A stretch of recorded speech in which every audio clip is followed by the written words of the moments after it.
ये आकाशवाणी रायपुर है। छत्तीसगढ़ी समाचार बुलेटिन के संग प्रथा शुक्ला के जय जोहार। आज के प्रमुख समाचार। प्रधानमंत्री नरेंद्र मोदी हा कोरोना वायरस ले निपटे मां दुकानदार मन के सहयोग के सराहना करेन। ओमन कहिन कि देश हा दुकानदार मन के सेवा ला हमेशा सुरता राखी। कोरोना वायरस के संक्रमण के चलत जारी लॉकडाउन में लोगन मन ला राहत मिले हे। दुर्ग, राजनांदगांव, रायगढ़ और जांजगीर चांपा जिला में दुकान मन के खोले जाए के समय सीमा अब बढ़ा दे गे हे।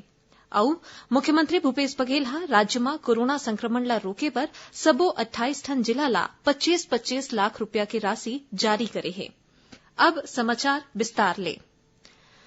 प्रधानमंत्री नरेंद्र मोदी हा कोरोना वायरस ले निपटे मां दुकानदार मन के सहयोग के सराहना करीन हे। प्रधानमंत्री हा ट्वीट संदेश में कहिन कि छोटे छोटे व्यवसायी और दुकानदार मन हा लॉकडाउन के बेरा व्यवस्था बनाए राखे में अपन अच्छा सहयोग देन। ओमन कहिन कि कुछ वर्ग के बढ़िया कामकाज के सेतिर लॉकडाउन अच्छा तरीका ले लागू करे जाथे। श्री मोदी हा घलो कहिन है कि देश हा राष्ट्र के प्रति दुकानदार मन के सेवा ला हमेशा सुरता राखी। केंद्रीय गृह मंत्रालय हा राज्य और केंद्र शासित प्रदेश ले कोरोना वायरस के खिलाफ लड़ाई में लॉकडाउन के नियम ला बिना बदले कड़ाई ले पालन करे के आग्रह करीन है।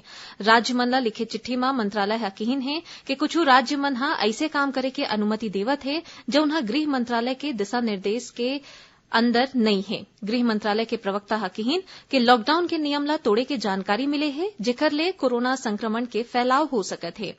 गृह मंत्रालय के प्रवक्ता हा यहू बताइन कि केंद्र में फंसे प्रवासी मजदूर मन के अवई जवई और उखर मन के कल्याण पर विशेष रूप ले ध्यान दिए जाना चाहिए।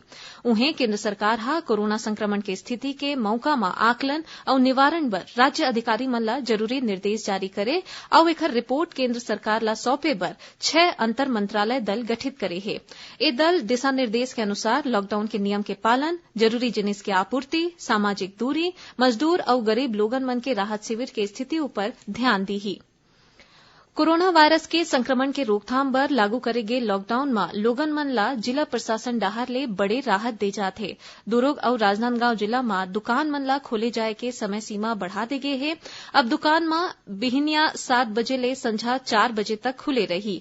पहली ए छूट मझनिया 12 बजे तक दे जात रही से। जिला प्रशासन डाहर ले जारी करे गे आदेश में कहे गे है कि ए बेरा में सामाजिक दूरी, मास्क और सैनिटाइजर वाले नियम के कड़ाई ले पालन करना जरूरी होही। संगे संग जिला में धारा 144 पहली जैसन लागू रही। ओती रायगढ़ में दुकान मन बिहनिया 5 बजे ले मझनिया 12 बजे तक खुलही। इति जांजगीर चांपा जिला में कलेक्टर जेपी पाठक हा कोरोना वायरस के रोकथाम बर जिला स्तरीय गठित कोर कमेटी के बैठका में कहिन कि ग्रामीण उद्योग मन ला शुरू करे के अनुमति सामाजिक दूरी के कड़ाई ले पालन करे और मास्क लगा के काम करे के शर्त में ही दे जाही। मुख्यमंत्री भूपेश बघेल हा राज्य में कोरोना वायरस संक्रमण ला रोके बर सबो 28 ठन जिला ला 25-25 लाख रुपया के राशि जारी करे है। मुख्यमंत्री सहायता कोष ले जारी हुए कुल 7 करोड़ रुपया इस संक्रमण के रोकथाम बर जरूरी संसाधन, सामान और राहत काम बर खर्चा करी जाही।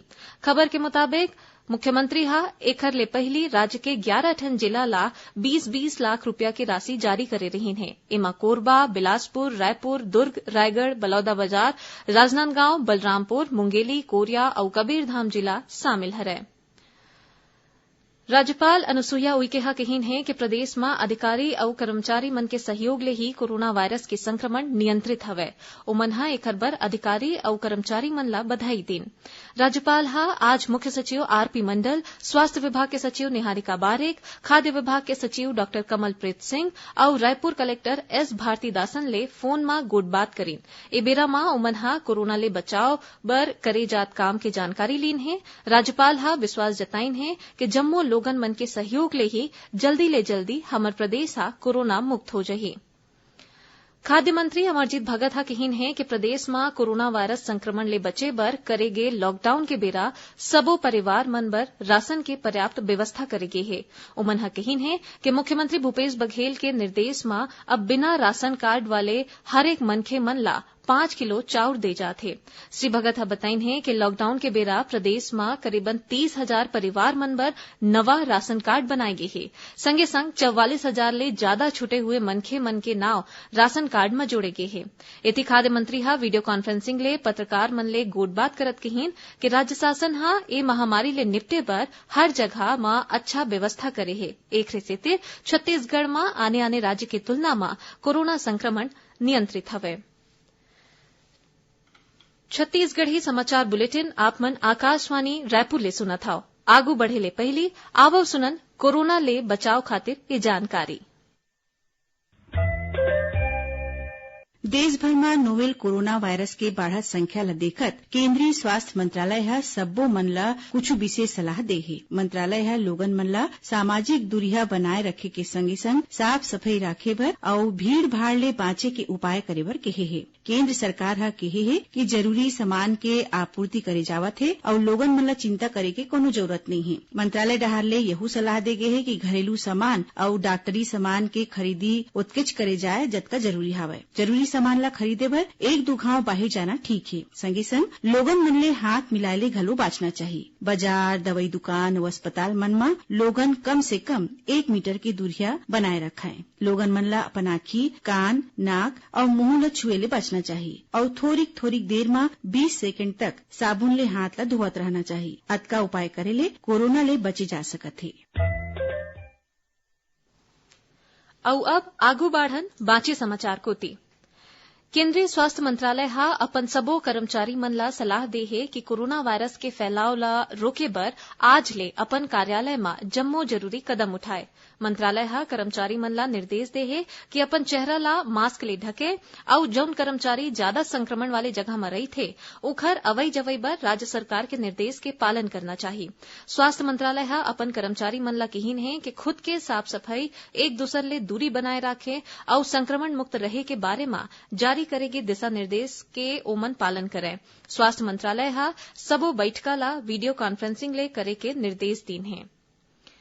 लोकसभा अध्यक्ष ओम बिड़ला काली बिहिनिया 11 बजे राज्य के विधानसभा अध्यक्ष मन ले वीडियो कॉन्फ्रेंसिंग के माध्यम ले कोरोना वायरस के संक्रमण और ओखर ले बचाव बर करे जात उपाय ऊपर गोटबात करैया है, जेमा छत्तीसगढ़ के विधानसभा अध्यक्ष डॉ चरणदास महंत घलो ए चर्चा में शामिल होही। राज्य सरकार हा कोरोना के संक्रमण ला देखत हुए कोटा, राजस्थान सहित देश के आने जगह में पढ़इया लइका मन के संबंध में जिला प्रशासन ला जानकारी इकट्ठा करे के निर्देश देन है। इही कड़ी में आज दुर्ग जिला में करीबन 120 पालक मन हा अपन लइका मन ला वापस लाए बर जिला दंडाधिकारी करा आवेदन जमा करीन है। एसडीएम गजेंद्र सिंह ठाकुर हा बताइन कि लइका मन के वापसी ला लेके योजना बनाए जाथे। पालक मन ले आवेदन इकट्ठा करे जाथे। एमा राजस्थान के कोटा, मध्य प्रदेश के भोपाल और इंदौर में पढ़इया लइका मन के संबंधित करीबन 120 ठिन आवेदन शामिल हवे, जेमा कई झिन पालक मन हा अपन लइका मन ला खुदे जाके वापस लाए के मांग करीन है। एति कोटा, राजस्थान में पढ़इया 15 झिन लइका मन ला आज बिलासपुर में बनाए गए क्वारंटाइन सेंटर में रोके गए है। एमन ला पाछू 13 अप्रैल ले कोटा ले लाके गौरेला के एक ठिन छात्रावास में रखे गे रही से।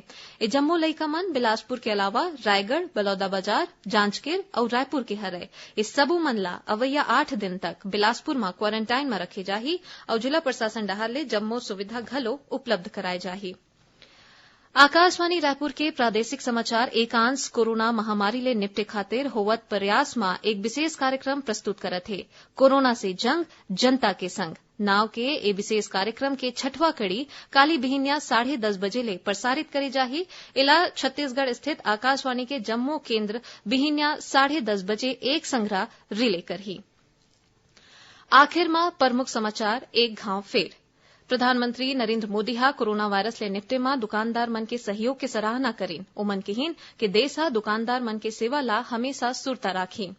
कोरोना वायरस के संक्रमण के चलत जारी लॉकडाउन में लोगन मन ला राहत मिले है। दुर्ग, राजनांदगांव, रायगढ़ और जांजगीर चांपा जिला में दुकान मन के खोले जाए के समय सीमा अब बढ़ा दे गे है। और मुख्यमंत्री भूपेश बघेल हा राज्य में कोरोना संक्रमण ला रोके बर सबो 28 ठन जिला ला 25-25 लाख रुपया की राशि जारी करे है।